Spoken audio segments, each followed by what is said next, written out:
વર્ણિવેશ રમણીય દર્શનમ મંદહાસ રુચિરાન નામુજમ પૂજિતમ સુર નરોત્તમેર મુદા ધર્મનંદન મહમ વિચિંતે.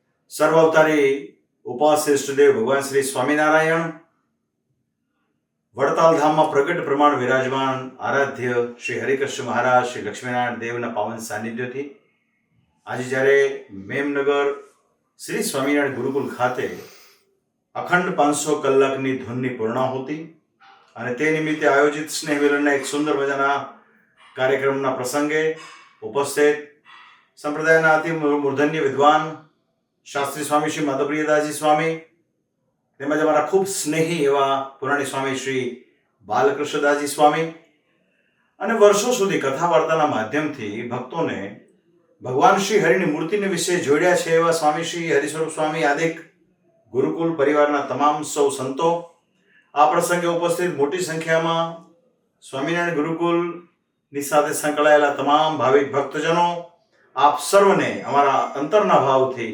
જય સ્વામિનારાયણ.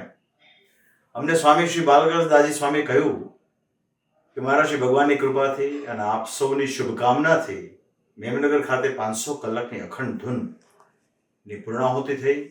ખાસ કરીને એની પાછળનો હેતુ ભગવાનના ભક્તોને ભગવાનને વિશે જોડવાનો, ભગવાનનું ભજન કરાવવાનો અને આગામી સમયમાં મેમનગર ગુરુકુલને જ્યારે 50 વર્ષ પૂર્ણ થતા હોય ત્યારે એના ઉપલક્ષમાં એક આવું આયોજન થાય તો ખૂબ સારું.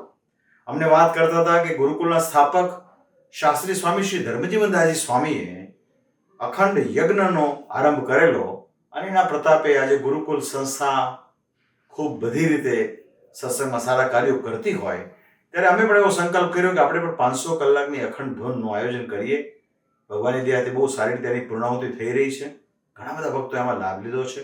મોડી રાત્રે પણ અથવા તો વહેલી સવારે પણ મોટી સંખ્યામાં ભક્તોએ જ્યારે અખંડ ધૂનનો લાભ લીધો હોય ત્યારે આપ સર્વ ખૂબ ધન્યભાગી બન્યા છો.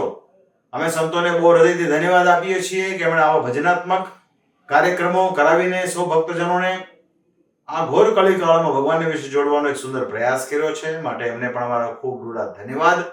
વડતાલ ધામમાં વિરાજમાન શ્રી હરિકૃષ્ણ મહારાજ તેમજ શ્રી લક્ષ્મીનારાયણ દેવ, શ્રી ધર્મ ભક્તિ વાસુદેવ આદિક દેવોના ચરણોમાં એવી પ્રાર્થના કરીએ છીએ કે ગુરુકુલ પરિવારના સંતો અને ખાસ કરીને સંકળાયેલા ભક્તજનો દ્વારા સત્સંગના ખૂબ પાયાના કાર્યો થતા રહે એવી અમારી શુભકામના છે. તો પુનઃ ઉપસ્થિત તમામ સૌ સંતો અને ભક્તજનોને અમારા અંતરના ભાવથી જય સ્વામિનારાયણ.